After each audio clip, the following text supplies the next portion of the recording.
Pozdravljeni v novi oddaji Petkov Ekstrem. Matic, povej. Ja, Matic, povej, Gregor, povej. Ja. Tako z naslednjim, Ja. tudi začel.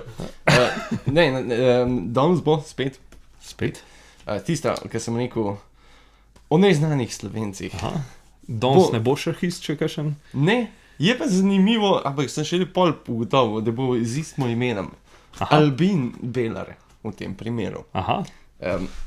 Mogoče za koga malenkost bolj poznan kot... Imen ne. No, sej. Ne. Je pa, ja, spet, no, boš na koncu vedel. Bom kar začel, ne? Ja, on je živel 1864. Ja, bravo, tako, to vidiš. A veš, to... Neke stvari pa še veš, ne? Čeprav ga ne poznaš. Ja. Okay. Albin Belar je bil utemeljitelj seizmologije, to je vedel po potresih. Aha, okej. Dejansko začetnik v Evropi tega. Okej. Bil je začetnik radiofonije, se pravi radijskega, pač radija, tudi na Slovenskem in eden od očetov Triglavskega narodnega parka. 3 stvari, ki ne bi rekel, da so si glih ful. A ne, zelo je variral, njegov tak področja so zelo varirala. Ja. No, po šolanju v Ljubljani je šel sicer na Dunaj, tam je pa pol s kemijo se ukvarjal. Bil je doktoriral je iz kemije in naravoslovnih ved. Torej, fizike? Ne vem, Okej. mislim, da je fizike, no. Okej. Naravoslovna veda, da si takrat če tako rekel. Bil je pol na Reki, je bil profesor, ko je bil leta 1895, veš, to je en datum, ki si ga lahko zapomniš, takrat je bil potres v Ljubljani. Okej. Je bil pač, ja, ljubljanski potres in očitno en intrig dobil, se je začel zanimati glede tega in je 2 let kasneje, 1897, postavil prvo potresno postajo v Avstro-Ogrski. Čak, Bila daj je sa nekaj pa- boj. Se pravi, takrat a je bilo 95 je bil ful Ja. hud potres, ali? Dost hud je bil, ja. Aha. Je bil kar, Ljubljana je bila kar zdelana. Aha. Tako nekako delek je bilo v Zagrebu, takrat Pa bi rekel, da je še hujš. še hujš. Ja. Okej. Um, Okej, cool. ja, se pravi, naredil to postajo potresno, bila je pa ta postaja blizu najinih srednjih šol. Okej, Na Vegovi, tam, ki je danes Vegova šola. okej, ja. Tudi če na vhodu je v bistvu njegov portret, pa mislim, da nekaj piše tam. No, dejansko je bil ta postaja bila najmodernejša tako v vsej Evropi. In je dejansko Ljubljana postala središče teh seizmoloških znanosti za tisti čas. Dobro. Tako da so iz tujine so doktorji, profesori hodili sem se učiti oziroma gledati, opazovati, kako ta stvar poteka. Kako pa poteka? Pač to se pa lahko bolj pozanimaš, jaz nisem tukaj zaradi tega, Aha, jaz sem okej, samo zato, okej. da tega človeka opišem, Aha, okej. gospoda Belarja. In on je to poštudiral. On je to poštudiral, ne samo to. Izpopolnil je termometre, to so spet neke drugačne naprave za merjenje potresov in jih je tako izpopolnil, da so bile najboljše na svetu. Da so dejansko iz Amerike, iz Japonske še celo, kjer so sploh mogli to Ja, kaj tega imeti, toliko ne. več, ja. So od tam kupovali oziroma proučevali te, ki jih je on naredil. In še celo tako naredil te aparature, ko bi rekel, so bile res velike, ampak on jih je tako izpopolnil, da so bile prenosne. Tako, da manjše jih je naredil. Poleg kako jih je pa on to testiral, če bi bil samem potres, je šel v kakšne te potresne države, pa tam to... A veš, da se nisem Tok. glede Aha, okej, okej. v to vrgel, ampak je že mogel nekako se... Ker če bi bil samem zanimati. potres... Ja, vse, ampak že tudi takrat ga ni bilo sploh kle. Vse verjetno, vse se skozi zemlja trese, Ja, veš. ja. Tako da Ja, je že nekako... nek način je že imel. Ja, mogoče bi se lahko kaj bolj o tem pozanimal, se strinjam, ampak... Ampak to ni, Nisem. ni oddaja o potresih, ampak je oddaja o človeku. Tako, ki je preučeval potrese. Tako.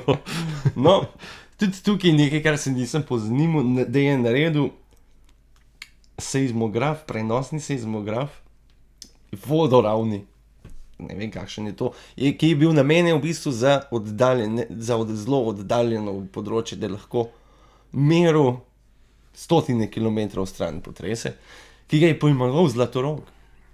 Namen pa je bil, da bi ga na Krajdarco nesel, da bi ga tam sestavili in bi od tam pol preučevali potrese. Štekam, Pač ni sicer prišlo do tega, ampak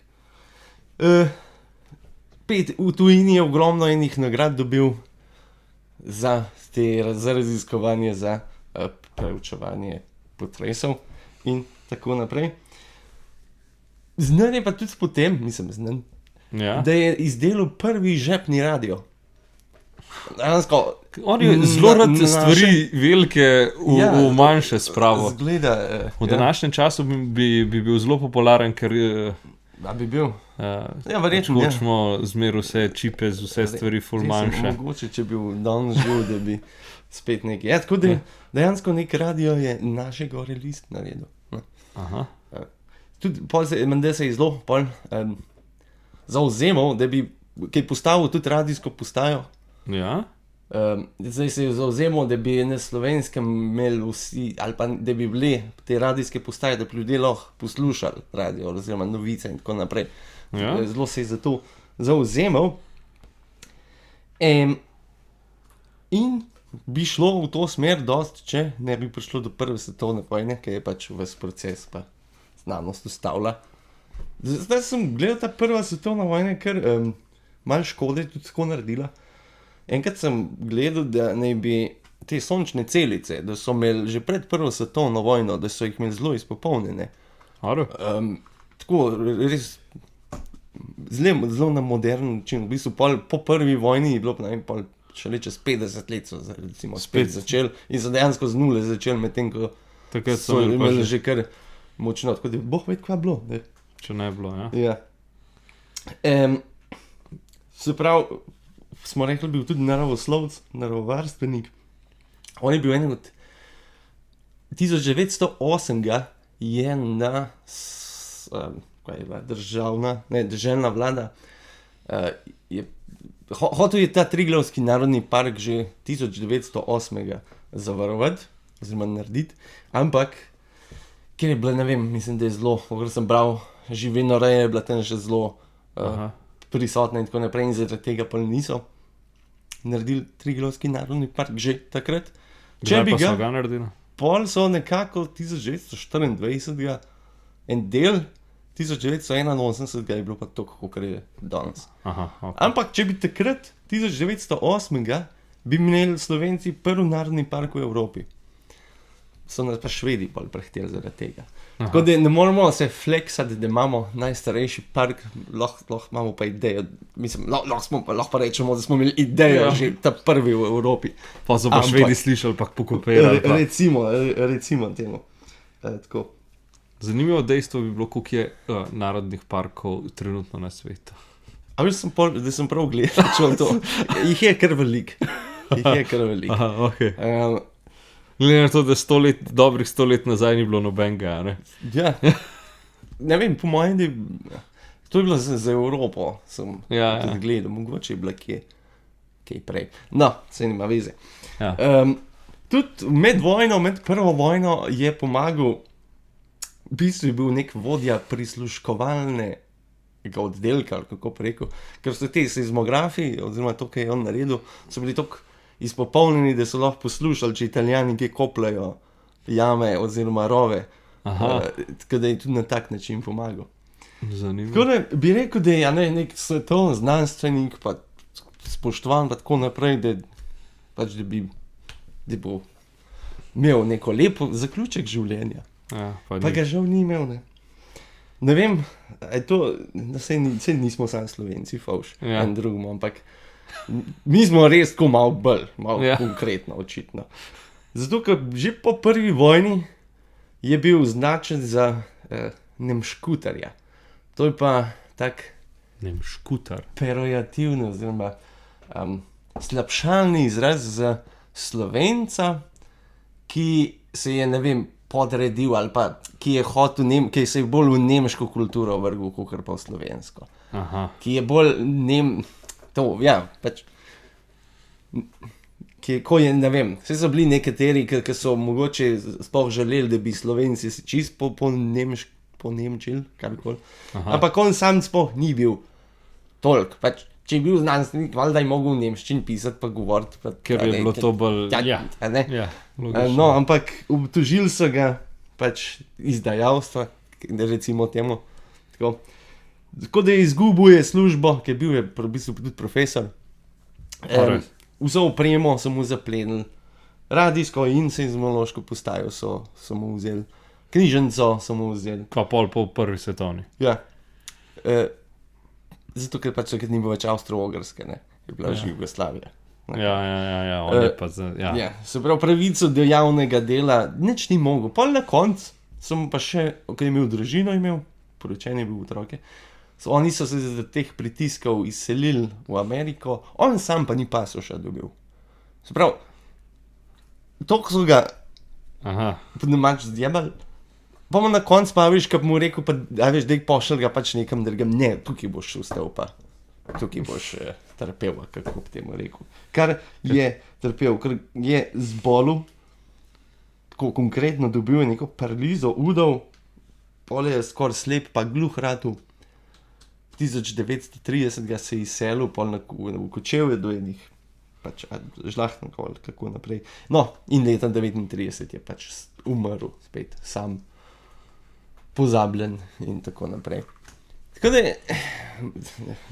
a ne da. Kakšen glup zaključek. A ne da.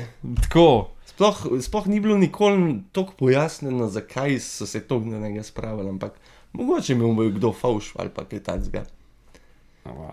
To je pa res tako. Ja. Mislim, sej ne veš, kva je bilo zares vse, ampak že dejstvo, kva vse je naredil. A ne, mislim, znanje bi, ja. Pač, nekaj je hotel narediti dobrega za vse, a ne, in že to dejstvo ti lahko nekaj pove, a ne, sej ni to delo, če bil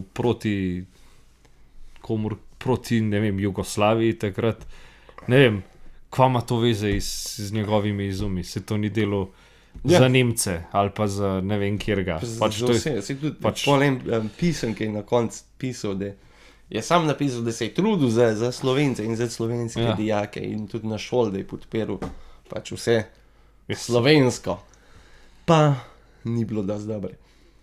Tako da ja. Mogoče bi mogel reči jugoslovansko, ne slovensko. Vse verjetno je tudi jugoslovansko pisal. Ja, razumem. Tako je pač bilo.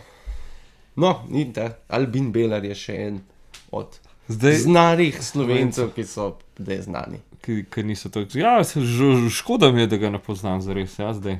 Ker vidim, kakšno usodo je imel, pa glede na to, kaj je naredil. Pa sigurno se njegove stvari še zdaj uporabljajo ali pa ima saj osnova tega, kar je naredil. Ja, pa če je bil začetnik tega v Evropi, pol je iz njega vse izhajal. Tako da, ja, cool. Upam, da bom naslednjič kakšno lepšo. Hotel sem ti reči, da mislim, če že veš, kjeri so naslednji neznani Slovenci, imajo kakšen malo boljši zaključek, ker zdaj sta dva žala. Poskušal najti nekoga, ki ima pozitiven. Ki je imela pozitivno. Tako. Bomo videli. Ja, to je to. Ja, cool. Okay. Hvala za ogled, lep petek, pa se vidimo, ko se zagledamo. Adino. Ajde, čau.